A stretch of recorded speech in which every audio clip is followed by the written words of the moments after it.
Over to tie the game. It was an impressive start for both teams. In fact, this was one of the roughest hitting games ever seen. Osborne vaulted over for his second score, and it was now 17-14. He finally took it over himself from the 2. Joe Kapp had put his team into the lead 21-20.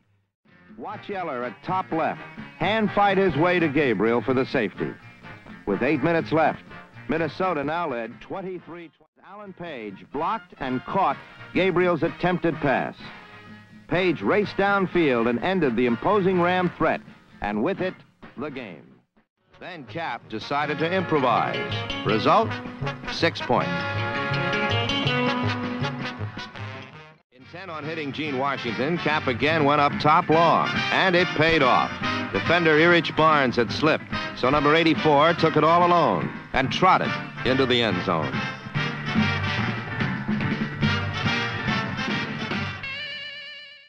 Later in the quarter, the Vikings forced the first turnover of the game, a fumble by Kelly. One of the men who hit Kelly and later recovered the fumble was Wally Hilgenberg. And instead, Nelson threw up his first interception on a wobbly pass caught by the ubiquitous Wally Hilgenberg. Evade the leap of defender Mike Howell, number 34, then carry linebacker Garlington into the end zone. Osborne now had over 60 yards rushing in the half. Nelson tried for Collins in the end zone, but free safety Paul Krause intercepted to end Cleveland's biggest threat of the day. But it was the finest day of all for Minnesota and the Vikings. They entered the NFL in 1961 and struggled for years. After one winning season in 6, Bud Grant and Joe Kapp were brought in, and the club became a winner. The Vikings are the first expansion team to win an NFL title. 1973 season.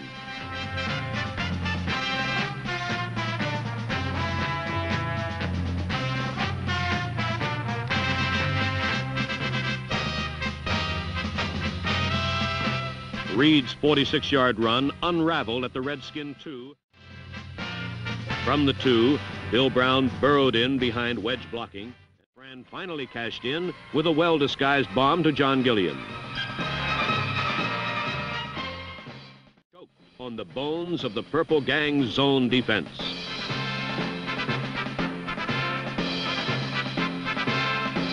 Kilmer's errant pass wobbled into the hands of Nate Wright, who returned the interception inside the 10. Minnesota built a seemingly insurmountable 24-13 lead.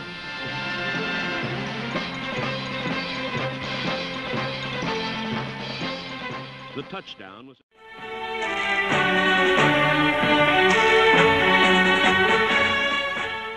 Tarkenton retreated and threw the ball just as far as he could. As he had done so often,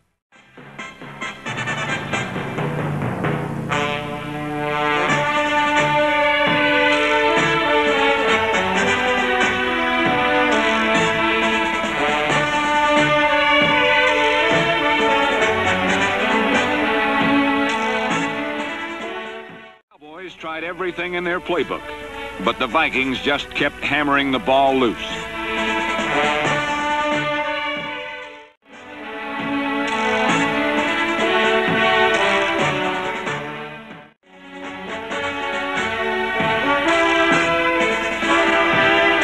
Bobby Bryant's touchdown finished an almost perfect day for Minnesota.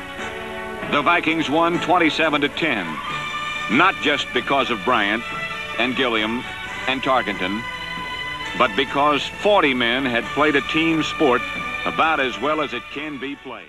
Out to his right and found John Gilliam soaring for the catch to complete a 16-yard scoring play, tying the game at 7. And this poorly thrown ball was picked off by Jeff Wright at the top of the 3rd period. Terry Metcalf, trying to sweep right, lost control of the football, and Nate Wright, number 43, turned the error into a 17-7 lead for the Vikings. Fired long against the Cardinals' fine cornerback Norm Thompson, and on the 3rd try, he connected with John Gilliam. Sparked by their sudden surge, the Vikes did not allow Jim Hart and the Cardinals even a first down. 12 minutes gone in the last quarter, Chuck Foreman completed a 57-yard drive with this 4-yard burst. The young quarterback cut loose an ill-advised aerial, which hung up for the Vikings nickelback, Randy Podol, number 29, and Minnesota escaped the first quarter with the score still tied 0-0. Flash at the flag for the game's first score, giving Minnesota a sudden 7-point advantage.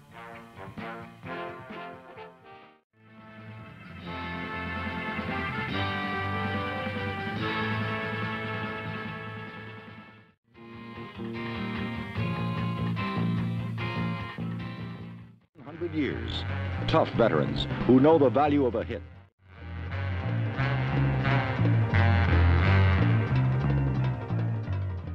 Physically, more than they helped strategically, and amounted to mere nickel.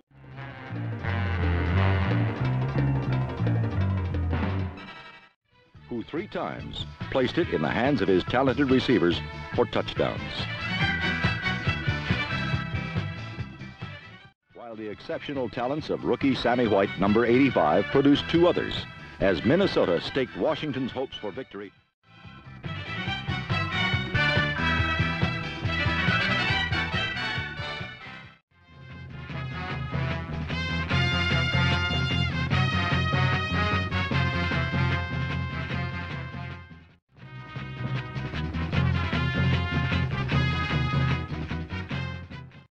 Quarterback sneak on 3rd down, but came up short.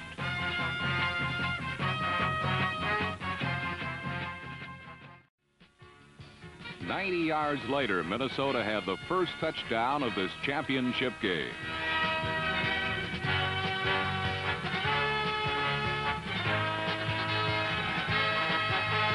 This was the 14th block kick for the Vikings this season, and Nate Allen has been the man most of the time. Player came storming through to give the Vikings their second block kick of the game. "We weren't supposed to block it," Blair said later. "We were playing for a return, but I had the feeling I should go in." But when Hayden went to the air, the results were different. Bobby Bryant made a diving interception to give him. No fault of theirs, got no worse. But in this pursuit, they failed. On the second play of the 3rd quarter, Chuck Foreman broke off a 62-yard run. He went in standing up, and the Vikings lead ballooned to 17-0. Just Hilgenberg had a full head of steam when he crashed into Hayden's blind side. Both Jesse and Hayden must have thought they had finally broken through. Sammy Johnson's clinching touchdown from the 12-yard line.